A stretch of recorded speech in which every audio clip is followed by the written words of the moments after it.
Hello everyone, sky gold and diamond के quarter one के result आ गए हैं। तो आज इस कंपनी के क्वार्टर वन के रिजल्ट का डिटेल में डिस्कशन करने वाले हैं। एंड साथ में इस कंपनी का हम लोग यहाँ पे रिस्क और वैल्यूएशन एनालिसिस करने की कोशिश करेंगे, ताकि सभी इन्वेस्टर्स को यहाँ पे हेल्प मिल सके एक अच्छे से इन्फॉर्म डिसीजन मेकिंग करने में। तो इस डिस्कशन में आगे बढ़ने से पहले एक बार ये जान लेते हैं कि इस कंपनी के मैनेजमेंट तरफ से FY 27 के लिए अपने बिजनेस को किस तरह से ग्रोथ करने का गाइडेंस था। तो फर्स्टली बात कर लेते हैं रेवेन्यू ग्रोथ के पर्सपेक्टिव से। तो मैनेजमेंट का गाइडेंस तक हम लोग हमारे रेवेन्यू को लगभग 30 से 35% के आसपास की रेट से हम लोग ग्रोथ करने का टारगेट कर रहे हैं। एंड यदि बात करूं EBITDA मार्जिन के पर्सपेक्टिव से, तो मैनेजमेंट का गाइडेंस था कि हमारा EBITDA मार्जिन लगभग 7 से 7.5% के आसपास में रहेगा। एंड यदि बात करूं पैट मार्जिन के पर्सपेक्टिव से, तो उसका गाइडेंस था लगभग 4.5 से 4.5% के आसपास का पैट मार्जिन अचीव करने का। एंड साथ में सबसे अच्छा गाइडेंस था कि हम लोग FY 27 के अंदर हमारा जो CFO है, कैश फ्लो फ्रॉम ऑपरेशन है, उसको पॉजिटिव बना लेंगे। एंड साथ में दो सेगमेंट का गाइडेंस था, बट लॉन्गर होराइजन के लिए था, आपका एडवांस गोल्ड मॉडल वाला एंड साथ में एक्सपोर्ट सेगमेंट वाला। इन दोनों का कंट्रीब्यूशन FY 26 के अंदर लगभग 11.5 से 12% के आसपास के था। एंड मैनेजमेंट का टारगेट था कि लॉन्गर होराइजन के अंदर FY 30 तक हम लोग हमारे एडवांस गोल्ड मॉडल को 12% से इंक्रीज करके लगभग 30% तक लेके जाना चाहते हैं। एंड साथ में जो एक्सपोर्ट का कंट्रीब्यूशन है, उसको बढ़ा के 11.5-12% से बढ़ा के FY 30 तक 20% के आसपास लेके जाना चाहते हैं। तो इस तरह का ये मैनेजमेंट का गाइडेंस था FY 27 के लिए प्लस लॉन्गर होराइजन के पर्सपेक्टिव से। तो एक बार जानने की कोशिश करते हैं कि इनकी क्वार्टर वन के अंदर एक्चुअल डिलीवरी किस तरह की हुई है, FY 27 की शुरुआत इन लोगों ने किस तरह से करी है। एंड साथ में लाइक एक अच्छे से यहाँ पे कंपैरेटिव एनालिसिस करने की कोशिश करेंगे given guidance versus actual delivery के बारे में। तो कंपनी की तरफ से जो इन्वेस्टर प्रेजेंटेशन आई है, एक बार मैं उसको स्क्रीन पे प्रेजेंट कर देता हूँ, ताकि हम लोग अच्छे से यहाँ पे डिटेल में यू कैन से कंपेरिसिस कर सके। तो आई थिंक स्क्रीन आपको दिखाई पड़ रही होगी। तो फर्स्टली बात कर लेते हैं रेवेन्यू ग्रोथ के पर्सपेक्टिव से। तो इनका रेवेन्यू क्वार्टर वन के अंदर लगभग 78% से ग्रोथ किया है। बात करूं इबिटा के पर्सपेक्टिव से, तो इनका इबिटा यहाँ पे लगभग 120% से ग्रोथ किया है। एंड यदि बात करूं प्रॉफिटेबिलिटी के पर्सपेक्टिव से, तो इनका प्रॉफिट यहाँ पे 141% से ग्रोथ किया है। रेवेन्यू इनका लगभग 2012 करोड़ रुपए के आसपास का आया है। प्रॉफिट इनका लगभग 105 करोड़ रुपए के आसपास का आया है। मतलब यहाँ पे वाई में अच्छी खासी ग्रोथ यहाँ पे डिलीवर होती हुई दिखाई पड़ रही है।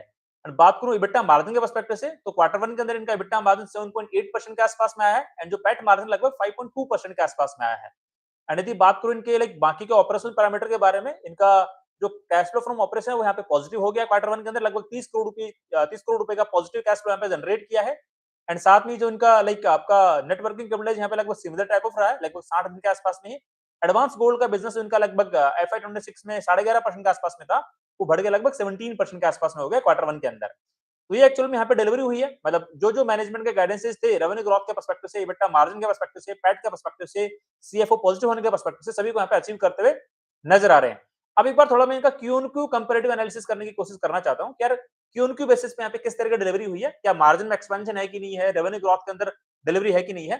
तो इन लोगों ने तो क्यू एन क्यू बेसिस पे भी मतलब क्वार्टर फोर FY 26 के कंपेरिजन में क्वार्टर वन FY 27 के अंदर भी अपने रेवेन्यू के अंदर 5% की ग्रोथ दिखाई है। मतलब नॉर्मली आपको तो पता ही है, ज्वेलरी कंपनीज में ऐसा होता नहीं है। जो रिटेल ज्वेलरी कंपनीज होती है, उनका Q1 का रेवेन्यू हमेशा क्वार्टर फोर के रेवेन्यू से थोड़ा कम होता है।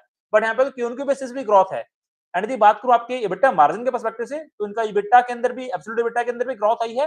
और इबिटा मार्जिन इनका क्वार्टर फोर में 7.40% के आसपास में था, और अभी डिलीवरी हुई है 7.80% के आसपास में।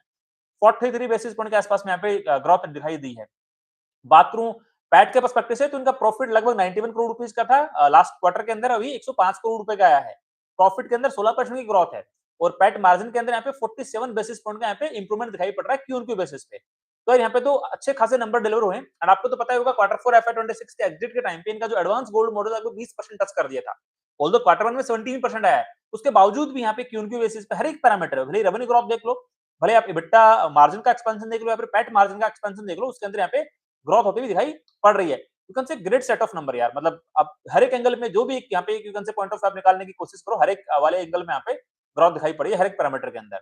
बट हाँ, मे बी इनको थोड़ा बहुत यहाँ पे जो फायदा मिला है लाइक इन्वेंट्री गेन्स का, वो यहाँ पे आप थोड़ा बहुत देख सकते हो। लाइक क्वार्टर फोर में समथिंग 189 करोड़ रुपीस के आसपास का इन्वेंट्री के अंदर चेंजेस थे, और अभी लगभग 255 करोड़ रुपीस के आसपास का इन्वेंट्री चेंजेस है। तो ये फैक्टर आपको थोड़ा देखना पड़ेगा कि लाइक इस वाला एंगल भी इनको थोड़ा बहुत बेनिफिट हुआ। बट अल्टीमेटली जो इनका पैट मार्जिन का जो गाइडेंस था लगभग 4.5 से 5.5% के आसपास का, उसको यहाँ पे ओवर अचीव करते हुए दिखाई पड़ रहे हैं। ग्रेट सेट ऑफ नंबर, जो गाइडेंसेस थे सबको यहाँ पे ओवर अचीव करते हुए दिखाई पड़ रहे हैं। अब बात करते हैं कुछ फर्दर इंपॉर्टेंट स्लाइड्स के बारे में, एक बार उसको मैं गो थ्रू कराने की कोशिश कर देता हूँ। तो इनका FY 30 का यहाँ पे इनका जो गाइडेंस है उसकी हम लोग बात कर लेते हैं। FY 27 का जो इनका गाइडेंस था लगभग 30% के आसपास धंधे ग्रोथ रेट कराने का, अलग 8100 करोड़ रुपीज के आसपास का रेवेन्यू नंबर अचीव करने का, उसको हम लोगों ने अभी तक तो मेंटेन रखा है क्वार्टर वन की इन्वेस्टर प्रेजेंटेशन के अंदर। एबिटा मार्जिन पैट मार्जिन का गाइडेंस में लोगों ने मेंटेन रखा है, उसके अंदर कोई चेंजेस नहीं किए हैं। बट मेरा ऐसा मानना है लाइक जैसे-जैसे क्वार्टर 2 क्वार्टर 3 के रिजल्ट आएंगे शायद इनका गाइडेंस अपवर्ड ट्रैजेक्टरी के अंदर आ जाएगा। बिकॉज़ आप क्वार्टरली 2000 करोड़ रुपीस का रेवेन्यू कर रहे हो और आपका क्वार्टर 1 तो सबसे वीक होता है पूरे साल के अंदर। तो अपकमिंग क्वार्टर्स के अंदर आपका रेवेन्यू बढ़ता ही रहेगा। मे बी क्वार्टर 2 क्वार्टर 3 तक आपका रेवेन्यू 2500 करोड़ के ऊपर चला जाए। तो हो सकता है क्वार्टर 3 क्वार्टर 4 मिला के आपका लगभग 5000 करोड़ रुपीस का रेवेन्यू आ जाए। तो मे बी 9000 करोड़ रुपए के आस-पास जा सकता है। तो एक बार देखना पड़ेगा कि कॉन-कॉल के अंदर मैनेजमेंट यहाँ पे क्या बोलती है। मंडे को इनकी कॉन-कॉल है, एक बार उसका भी एक बार डिटेल में हम लोग देखेंगे क्या किस तरह से मैनेजमेंट यहाँ पे कॉन-कॉल के अंदर अपना पॉइंट ऑफ व्यू रखती है। इन लोगों ने जो लॉन्गर होराइजन का गाइडेंस दिया FY30 का, वो यहाँ पे लाइक मेंटेन्ड है। FY30 का जो गाइडेंस है लगभग 18 से 19,000 करोड़ रुपीस के आसपास का यूकेन से अपना रेवेन्यू का नंबर अचीव करने का। पैट मार्जिन लगभग 5.25% के आसपास का अचीव करने का, वही लगभग 950 करोड़ रुपीस के आसपास का पैट अचीव करने का। रिटर्न ऑन कैपिटल एम्प्लॉयड लगभग 27% के आसपास का। CFO टू पैट जो कैश फ्लो फ्रॉम ऑपरेशन बनेगा उसका लाइक यदि पैट से कंपेयर करेंगे तो 20% के आसपास हमारा यूकेन से पैट के कंपैरिजन में CFO पॉजिटिव बनेगा। नेट डेट पॉजिटिव बनेगा इनका टारगेट है। एंड लाइक सिंपल सी बात है, लोग फोकस करना चाहते हैं एडवांस गोल्ड वाले मॉडल के अंदर जो हमने अभी डिस्कस किया ना इनका लाइक यार इनका FY30 तक फोकस है एडवांस गोल्ड मॉडल को 30% तक लेके जाने का, जो कि FY26 में 11.5% के आसपास में था। तो मैनेजमेंट का टारगेट है हम लोग इसको 30% तक लेके जाएंगे तो हमारा यूकेन से ऑटोमेटिक CFO यहाँ पे पॉजिटिव बन जाएगा। बिकॉज एडवांस गोल्ड मॉडल के अंदर आपको एसेस खुद से इन्वेंटरी परचेज नहीं करनी पड़ती है। आपका जो क्लाइंट है वो आपको इन्वेंटरी लाके देता है, गोल्ड रो गोल्ड लाके देता है और आप उसको फिनिशिंग करके मैन्युफैक्चर करके अल्टीमेटली बेटर ज्वेलरी के अंदर डिजाइन करके बना के मैन्युफैक्चर करके उसको देते हो। तो आप फ्रेंडली आपको फीस मिलती है। मतलब यहाँ पे आपको एसेस इन्वेंटरी के अंदर कैपिटल यहाँ पे डिप्लॉय नहीं करना पड़ता है। तो एक बेटर यू कैन से अपने बिजनेस बेटर मार्जिन्स के पर्सपेक्टिव से, better you can say capital allocation के पर्सपेक्टिव से स्ट्रेटजी इनकी है, बहुत अच्छी स्ट्रेटजी है। जिस पे अच्छे से काम करते हैं तो अच्छी खासी डिलीवरी भी हो जाएगी। बात करता हूँ कुछ और स्लाइड्स के बारे में जहाँ पे इंपॉर्टेंट चीजें हैं। इन लोगों ने कैश फ्लो का पार्ट भी दिया है। इनका कहना है लगभग 180 से 225 करोड़ रुपीस का हमारा कैश फ्लो आएगा FY27 के अंदर एक्सपेक्टेड है। इसके पीछे आप ये देखना यार इनका एक कुछ को एक लैंड पार्सल इन लोगों ने खरीदा था लगभग 100 करोड़ रुपए के आसपास का, एक नई मैन्युफैक्चरिंग फैक्ट्री बिल्ड करने के लिए। तो उन लोगों ने ये डिसाइड किया कि हम लोग कैपेक्स हैवी से कैपेक्स लाइट पे जाना चाहते हैं। तो इन लोग वो लोग अपना जो लैंड पार्सल है उसको बेचना चाहते हैं। लगभग 100 करोड़ रुपए के आसपास की डील बन सकती है। तो सीधी सी बनेगा लगभग 100 करोड़ रुपए के आसपास का CFO ऑपरेशन बनेगा आपका लाइक प्रॉफिटेबिलिटी से 100 करोड़ रुपए आपका कैश जनरेट होगा उस लैंड पार्सल के बिकने से। इनका टारगेट है कि FY27 के एंड तक हमारा जो नेट डेट हो जाएगा अभी लगभग 550 करोड़ रुपए के आसपास में है, मतलब 850 करोड़ रुपए के आसपास का इनका डेट था। 200 करोड़ रुपए इनके कैश एंड कैश इक्विवेलेंट के अंदर थे इन्वेस्टमेंट के रूप में। तो उनका नेट डेट लगभग 550 करोड़ रुपए के आसपास का था लाइक मार्च 26 के बैलेंस शीट के अकॉर्डिंग। उसको घटा के लगभग 200 से 250 करोड़ रुपए के आसपास लाना चाहते हैं, मतलब लगभग 300 करोड़ रुपए का ये लोग डेट रिपे करना चाहते हैं। That's a great thing. And साथ में इन लोगों ने अपना वही जो आगे का गाइडेंस दिया FY30 का 5.5% के आसपास का पैट मार्जिन का, वही लगभग 950,000 करोड़ रुपए के आसपास का पैट लोग डिलीवर कर सकते हैं FY30 तक। ये लॉन्गर होराइजन का टारगेट है। हम लोग अभी यहाँ पे FY27 की बात करें CFO के पर्सपेक्टिव से। कुछ और एक दो इंपॉर्टेंट स्लाइड्स एक बार उनको मैं दिखाने की कोशिश करता हूँ आपको। इनका कहना है कि लाइक आगे जाके हमारा धंधा ग्रोथ करने के पर्सपेक्टिव से क्या-क्या हमारे पास लीवर्स हैं। जिन लोगों ने लीवर्स बताए रेवेन्यू ग्रोथ के पर्सपेक्टिव से, तो लोग बोल रहे हैं कि न्यू कॉर्पोरेट्स को हम लोग ऑनबोर्ड कर रहे हैं और लाइक न्यू जियोग्राफीज के अंदर हम लोग यहाँ पे हमारा you can say market share increase कर रहे हैं। मार्जिन एक्सपेंशन की बात यहाँ पे हो रही है। एक इनका कहना है कि लाइक मार्जिन एक्सपेंशन के लिए हम लोग 3-4 एक्टिविटी यहाँ पे करने वाले हैं। वैल्यू एडेड प्रोडक्ट पर काम करेंगे, एडवांस गोल्ड मॉडल पे ज्यादा फोकस करेंगे और जो हमारा मैन्युफैक्चरिंग के अंदर जो गोल्ड लॉस होता है उसको हम लोग रिड्यूस करेंगे। और इन लोगों ने अच्छा खासा काम किया ऑलरेडी गोल्ड रिडक्शन पे, वो उनका इंपैक्ट इनके पैट मार्जिन के अंदर दिखाई भी पड़ता है। और कैश कन्वर्जन साइकिल के अंदर इंप्रूवमेंट करने का टारगेट करें वो इन लोगों ने वैसे ऑलरेडी बता दिया CFO पॉजिटिव करने के पर्सपेक्टिव से। एक स्लाइड और मेरे को इंपॉर्टेंट लगी जो आपको दिखाना चाहिए, जहाँ पे हम लोग और थोड़ा हमारे इन्वेस्टिंग पर्सपेक्टिव से थोड़ा better you can say numbers देख सकते हैं। तो यार इनका टारगेट है कि हमारा जो like debt to equity ratio like अभी तो इनका 0.7 के आसपास आ गया था FY26 का, बट जैसे इनका FY27 के अंदर डेट और रिड्यूस हो जाएगा 300 करोड़ से, तो उनका डेट टू इक्विटी और अच्छे से इंप्रूव हो जाएगा लाइक 0.3, 0.4, 0.35 के आसपास में। तो रिटर्न रेशियोज तो इस कंपनी के जबरदस्त सही है, तो उसमें तो ऐसे कोई दिक्कत वाली बात ही नहीं है। राइट, बिल्कुल। तो लाइक ये हमने डिस्कस करने की कोशिश करी कि स्काई गोल्ड के क्वार्टर 1 के नंबर्स कैसे रहे एंड ओवरऑल इस कंपनी के मैनेजमेंट का आगे जाके अपने बिजनेस को किस तरह से ग्रो करने का टारगेट है, किस तरह से आप लोग ये खुद के बिजनेस के अंदर अच्छी खासी ऑपरेशनल एफिशिएंसीज लाना चाहते हैं, उसके बेसिस पे अपना जो पैट मार्जिन है उसको और इंप्रूव करने का टारगेट करें। स्पेसिफिकली जो मैं काफी दिनों से बोल रहा था इस कंपनी के बारे में, क्या लोग अपने जो CFO उसको पॉजिटिव करने का टारगेट कर रहे हैं।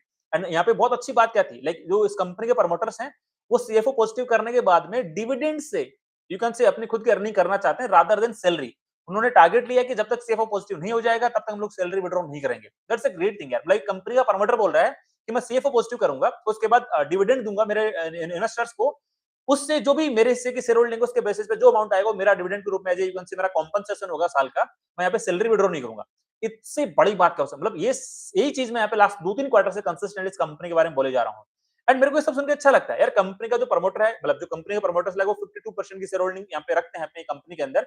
उनका टारगेट है कि हम लोग सैलरी विड्रॉ नहीं करेंगे, हम सीएफओ पॉजिटिव बनाएंगे और डिविडेंड बांटेंगे, और डिविडेंड से हमारा जो भी अमाउंट बनेगा वो हमारे यू कैन से हमारा कॉम्पनसेशन होगा उस साल का।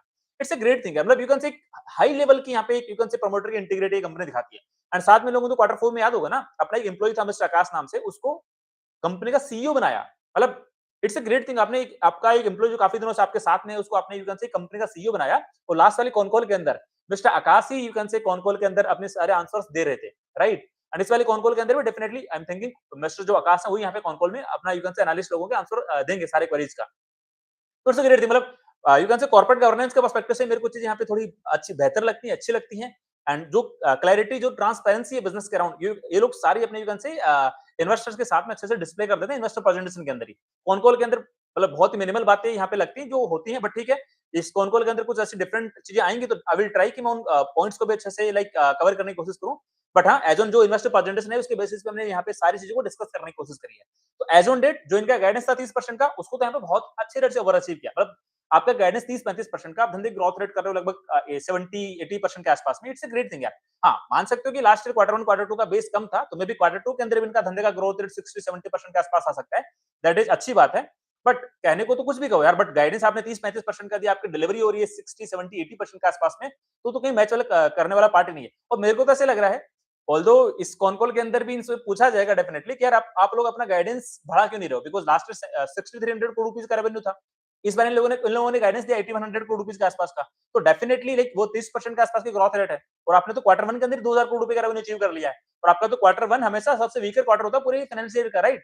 तो मे भी क्वार्टर 2 के अंदर हो सकता है आपने 2100-2200 करोड़ रुपीस का रेवेन्यू अचीव कर सकते हो। क्वार्टर 3 के अंदर में भी 2500 करोड़ रुपए के आसपास का, क्वार्टर 4 के अंदर में भी 2500 करोड़ रुपए के आसपास का। तो मे बी यदि इस तरह से यदि ट्रैजेक्टरी रही, तो may be company around 9000 crore rupees का रेवेन्यू अचीव कर सकती है। आई डोंट नो मैनेजमेंट यहाँ पे अपने गाइडेंस को अपवर्ड रिवाइज करे कि नहीं करे, बट हाँ, ये तो श्योर है, यदि जिस तरह से इनकी ग्रोथ पाथ चल रही है, तो शायद क्वार्टर 2 क्वार्टर 3 की कॉन कॉल के अंदर इनको अपना गाइडेंस रिवाइज करना पड़ेगा अपवर्ड ट्रैजेक्टरी के अंदर। उसका इंतजार रहेगा, बट ठीक है, हमारे आगे की जो भी कैलकुलेशंस होंगी, उसको हम तो लोग अभी तक तो जो गाइडेंस है मैनेजमेंट का, उससे के अकॉर्डिंग करने की कोशिश करेंगे। बिकॉज एक्स्ट्रा हम लोग यहाँ पे हॉप लेके आगे कैलकुलेशन नहीं कर सकते अंटिल अनलेस मैनेजमेंट अपने कॉन कॉल के अंदर अच्छे से खुद से ना बता दे, राइट। तो हमने डिस्कस करेगी करने की कोशिश करी क्वार्टर 1 के रिजल्ट के बारे में। बहुत ही अच्छे नंबर है, बहुत फेबुलस नंबर है, जो गाइडेंस है सबको ताड़-धाड़ तरीके से ओवर अचीव किया, मतलब कहीं पे कोई कमी ही नहीं छोड़ दी है। अब बात करते हैं यार थोड़ा रिस्क वाले एंगल से, लाइक क्या रिस्क पड़ सकता है कंपनी के बिजनेस पे। तो यार यहाँ पे 1-2 रिस्क ही मेरे को नजर आती हैं। ऐसा कोई बड़ी रिस्क नहीं है। मे बी गोल्ड के प्राइसेस बहुत शार्पली चले जाएं, यहाँ से 2 गुना 3 गुना हो जाएं, तो ऐसा वो बड़ी रिस्क वैसे नजर नहीं आएगी। मे बी थोड़ा गोल्ड ज्वेलरी के पर्सपेक्टिव से डिमांड कम हो सकती है, बट वो देखना पड़ेगा, बिकॉज़ लास्ट टाइम भी जब गोल्ड के प्राइसेस बढ़े थे, तो ऐसे कोई डिमांड पे इतना बड़ा इंपैक्ट नहीं आया था। हाँ, वॉल्यूम ग्रोथ घट गई थी, बट वैल्यू ग्रोथ बहुत ज्यादा बढ़ गई थी। नॉर्मली इंडिया में यही होता है ना कि यार जब गोल्ड के प्राइसेस बढ़ जाते हैं, तो लोगों का तो बजट होता है कि मेरे को शादी में 10 लाख की ज्वेलरी खरीदनी है, 12-13 लाख की ज्वेलरी खरीदनी है, तो वो रुपीस के टर्म में ज्वेलरी खरीदते हैं। वॉल्यूम मतलब यदि गोल्ड के प्राइसेस बढ़ जाते हैं, तो उनको फिर जो ज्यादा गोल्ड मिल जाता है। तो एक डिमांड को थोड़ा किल करने वाला एंगल ये हो सकता है। सेकंड, जो हमारा जो मई के महीने में भी हुआ था, हमारे प्रधानमंत्री जी ने अपील करी थी कि गोल्ड ज्वेलरी ना खरीदी जाए, तो ऐसा कुछ इवेंट दोबारा हो जाए तो वो शॉर्टर टर्म के लिए थोड़ा प्रेशर बन सकता है डिमांड पे। बट हाँ, लॉन्गर होराइजन के पर्सपेक्टिव से यदि आप बोलो, लॉन्गर होराइजन के पर्सपेक्टिव से नेक्स्ट 2-3-4-5 साल के पर्सपेक्टिव से ऐसे धंधे में मेरे को कोई रिस्क यहाँ पे नजर नहीं आता है। एंड साथ में लोग तो अपना डेट का रिडक्शन भी करने का प्लान करें, जो 850 करोड़ रुपीस का डेट है उसको घटा के मैं भी लगभग टारगेट है इनका 500 करोड़ रुपीस के आसपास लाने का FY 27 के एंड तक। वो भी एक अच्छी बात है। एंड साथ में लोग तो इनका टारगेट लास्ट कॉन कॉल के अंदर बताया था कि हम लोग एसेट लाइट मॉडल पे जाना चाहते हैं। जो नेक्स्ट हमारी मैन्युफैक्चरिंग कैपेसिटी होगी, लाइक उसमें हम लोग यू कैन से लीज पे जमीन लेंगे और वहां पे मैन्युफैक्चरिंग कराएंगे, फिर हम लोग वहां पे यू कैन से हमारा डिप्लॉयमेंट करेंगे, या फिर कोई वेयर हाउस लीज पे ले लिया जब बना बनाया, जिसके अंदर हम लोग हमारे यू कैन से इक्विपमेंट्स वहां पे जाके लगा ले और काम करना स्टार्ट कर दिया। तो लोग एसेट हैवी मॉडल से एसेट लाइट मॉडल पे फिक्स करना चाहते हैं। डेफिनेटली वहां से भी आपको you can say heavy capex से आप दूर हो जाते हो, राइट। आपके ऑपरेशनल एक्सपेंसेस के अंदर आपका काम हो जाता है। तो वाला भी एक अच्छा फैक्टर है कंपनी के बिजनेस ग्रोथ के पर्सपेक्टिव से। बट हाँ, जो थोड़ी मोड़ी रिस्क मेरे को नजर आ रही थी, मैंने यहाँ पे आपको बताने की कोशिश करी है, राइट। एंड साथ में लोगों का तो सीएफओ पॉजिटिव हो ही गया है, FY 27 से कंसिस्टेंटली उसको पॉजिटिव बनाते रहेंगे, तो एसेट जब धंधा ही आपका कैश जनरेट कर रहा है, तो फिर एसेट क्या रिस्क है, राइट। आपके रिटर्न रेशियोस तो बहुत अच्छे हैं, उसमें तो एसेट कोई डाउट वाली बात ही नहीं है। अब बात करते हैं थोड़ा वैल्यूएशन एनालिसिस के पर्सपेक्टिव से। तो देखो करंटली कंपनी की मार्केट कैप कितनी है, लगभग 11000 करोड़ रुपए के आसपास में है। FY 26 का रेवेन्यू था 6300 करोड़ रुपीस के आसपास का। FY 27 का रेवेन्यू लोगों ने टारगेट किया 8100 करोड़ रुपीस के आसपास का। बट आई एम श्योर, मतलब श्योर तो नहीं बोलूंगा, वो वर्ड यूज करना गलत हो जाएगा। आई एम थिंकिंग कि मे बी क्वार्टर 2 क्वार्टर 3 की कॉन कॉल के अंदर, और मे बी क्वार्टर 1 की कॉन कॉल में I don't think so like अपना गाइडेंस को इंक्रीज करेंगे नहीं करेंगे, but may be by quarter 3 FY 27 की कॉन कॉल तक देयर इज पॉसिबिलिटी यदि लोग क्वार्टर 3 में अपना रेवेन्यू 2500 करोड़ रुपए से ऊपर अचीव कर लिया, उस केस के अंदर देयर इज पॉसिबिलिटी ये लोग अपना रेवेन्यू का जो गाइडेंस है उसको बढ़ा सकते हैं। मे बी 9000 करोड़ रुपए के आसपास में, 8500 करोड़ के ऊपर तो शायद जा ही सकते हैं। उसमें ऐसा यहाँ पे कोई दोहराए वाली बात दिखाई नहीं पड़ रही है। अब देखते हैं क्वार्टर 3 के कॉन-कॉल में लोग अपना रेवेन्यू किस तरह से बढ़ाने की कोशिश कर रहे हैं। तो क्वार्टर 3 के रिजल्ट आने के बाद ही क्लैरिटी पता लगेगी और मे बी क्वार्टर 2 के रिजल्ट के बाद भी शायद लोग कर सकते हैं। वो ऐसा अभी क्लैरिटी नहीं है। वो देखना पड़ेगा क्वार्टर 2 क्वार्टर 3 की रिजल्ट के बाद जो कॉन-कॉल होगी उसके अंदर देखना पड़ेगा, राइट? बट हाँ, अभी जो कैलकुलेशन मैं करूंगा आपके साथ में वो 8100 करोड़ रुपीस का जो इनका गाइडेंस है एज ऑन लाइक डेट, जो इनकी क्वार्टर 1 रिजल्ट के अंदर जो प्रेजेंटेशन आई है उसके अंदर भी मेंशन है, उसी के बेसिस पे करूंगा। तो देखो यार इनका जो लाइक एक्सपेक्टेड रेवेन्यू होगा, जो इनका गाइडेंस है वही 8100 करोड़ रुपीस के आसपास का। इनका जो पैट मार्जिन का गाइडेंस कितना है, 4.5 से 4.5% के आसपास का। इन लोगों ने क्वार्टर 1 के अंदर कितना अचीव किया, 5.3% के आसपास का पैट मार्जिन। तो यार लाइक ठीक है, जो इनका रेंज का जो अपर नंबर है 4.75% के आसपास में, उसके बेसिस पे मैं इनका पैट यहाँ पे कैलकुलेट करने की कोशिश करूंगा। तो इनका पैट बनेगा लगभग वही 380 390 करोड़ रुपीस के आसपास में। एंड करंटली लाइक इस कंपनी का मार्केट कैप कितना था, आई थिंक 11000 करोड़ रुपए के आसपास में। तो यदि मैं इस कंपनी का FY 27 के अर्निंग के according forward P ratio calculate करना चाहूं तो कितना आएगा, तो आपका बनेगा वही समथिंग 28 के आसपास में। कंपनी के धंधे ग्रोथ रेट कितने एक्सपेक्टेड है भाई, 30-32% के आसपास में, 8100 करोड़ रुपीस के रेवेन्यू के अकॉर्डिंग, राइट? तो आपका फॉरवर्ड पैक बनेगा अराउंड 0.9 के आसपास में। बट हाँ लाइक अभी भी 0.9 का फॉरवर्ड पैक रेशियो भी ऐसा कोई बुरी यू कैन से डील नहीं है। मतलब मैं तो हमेशा लाइक बोलता रहता हूं ना आप लोगों को कि यार कोई B2B कंपनीज है, उनका फॉरवर्ड पैक रेशियो अभी सपोज करो 0.7 0.8 के आसपास है तो भी अच्छी डील है। तो यहाँ पे 0.9 के आसपास दिखाई पड़ रहा है। ऑल्दो इनका तो CFO पॉजिटिव बन जाएगा आपका FY 27 से, तो एज सच वो वाली रिस्क भी नजर नहीं आती है। मतलब मैं हमेशा like forward pack ratio you can say थोड़ा और कंजर्वेटिव करने की कोशिश क्यों करता हूं B2B कंपनीज के लिए, लाइक 0.7 के आसपास का। यार ठीक है, वहां पे CFO नेगेटिव है तो वाला एक एंगल आ जाता है, बट अगेन यहाँ पर CFO पॉजिटिव हो रहा है आपका FY 27 से। एंड मैनेजमेंट ने यहाँ पे लाइक अच्छा खासा अपना यहाँ पे वैल्यू भी दी है लगभग 180 से 220 करोड़ रुपए के आसपास का। बट स्टिल मतलब 0.9 के फॉरवर्ड पैक रेशियो के पर्सपेक्टिव से भी ऐसा अट्रैक्टिव डील यहाँ पे दिखाई पड़ती है। बट अगेन यदि इन लोगों ने अपना गाइडेंस रिवाइज किया अपवर्ड ट्रैजेक्टरी के अंदर 9000 करोड़ रुपए के आसपास का, तो आपका धंधे का ग्रोथ रेट 40% से ऊपर हो जाएगा, राइट? और यदि 40% से आपका धंधे का ग्रोथ रेट ज्यादा हो जाता है तो उस केस के अंदर आपका फॉरवर्ड पैक रेशियो बन जाएगा 0.65 के आसपास में। वो एक बार इंतजार करना पड़ेगा कि इनका कॉन-कॉल हो क्वार्टर 2 क्वार्टर 3 के कॉन-कॉल का, उसके बाद ही पता लगेगा। बट हाँ, प्राइमा फेसी तो नंबर देख के लग रहा है कि हाँ यार ये लोग कर सकते हैं, बट लेट्स सी किस तरह से इनका चीजें लाइक वर्कआउट होती है क्वार्टर 2 क्वार्टर 3 की कॉन-कॉल के अंदर। यदि इन लोगों ने गाइडेंस बढ़ाया 35 से 40% के आसपास किया तो आपका फॉरवर्ड पैक रेशियो वही 0.75 मतलब वही 0.65 से 0.75 की रेंज के आसपास आ सकता है। तो गाइडेंस बढ़ाने पे डिपेंड करता है और मेरे को तो ऐसा लग रहा है इनको गाइडेंस बढ़ाना चाहिए क्वार्टर 2 की कॉन-कॉल के अंदर या फिर क्वार्टर 3 की कॉन-कॉल के अंदर। तो देखते हैं, but as on date like 0.9 का फॉरवर्ड पैक रेशियो ऐसा कोई महंगी डील नहीं है, वो भी लाइक यहाँ पे ठीक है अट्रैक्टिव डील यहाँ पे लग रही है। हाँ, आज से 2-3 महीने पहले की जो डील थी जहाँ पे इनका फॉरवर्ड पैक रेशियो मैं तो गला फाड़-फाड़ के बोल रहा था 0.5 0.6 के आसपास का है, 0.5 0.6 के आसपास में है। अब ठीक है, वो मतलब जो था वो था, वो वैसी उतनी अच्छी डील आई डोंट नो अभी मिलेगी कि नहीं मिलेगी, वो तो टाइम बताएगा। बट अगेन लाइक 0.9 का फॉरवर्ड पैक रेशियो भी ऐसे उतना कोई एक्सपेंसिव यहाँ पे दिखाई नहीं पड़ता है। तो अगेन लाइक स्काई गोल्ड के बारे में जस्ट मैंने मेरा पॉइंट ऑफ व्यू, मेरा पर्सपेक्टिव आपको देने की कोशिश करी है कि मेरी तरफ से स्टॉक रिकमेंडेशन बिल्कुल भी नहीं है। आप लोग अपनी खुद की रिसर्च करना, खुद का एनालिसिस करना एंड जो आपके इन्वेस्टमेंट एडवाइजर हैं उनसे डिस्कस करके डिसाइड करना कि आपको इस कंपनी को अपनी वॉच लिस्ट का पार्ट बनाना है, पार्ट नहीं बनाना है। बिकॉज़ मैं बारी-बारी से आप लोगों को कहता रहता हूँ कि I am not a like SEBI registered research analyst, I am not a SEBI registered investment adviser, so I am not authorised to give stock recommendation. मेरा हमेशा टारगेट इतना ही होता है कि मैं आप लोगों को इतना सिखा दूं, इतना समझा दूं कि आप लोग भी अच्छे से सीख के, अच्छे से यू कैन से लर्निंग करके खुद के पोर्टफोलियो के डिसीजन इंडिपेंडेंटली खुद से लेना स्टार्ट कर दो। तो ठीक है, यदि आपके कोई क्वेरी क्वेश्चंस डाउट्स हैं तो डेफिनेटली आप मेरे को कमेंट सेक्शन पूछ सकते हो। आई विल ट्राई मैं आपके सारी क्वेरी क्वेश्चंस वहां पे आंसर करने की कोशिश करूं। तो ठीक है, आज के लिए इतना ही, मिलते हैं नेक्स्ट वीडियो में, तब तक के लिए थैंक यू, बाय बाय।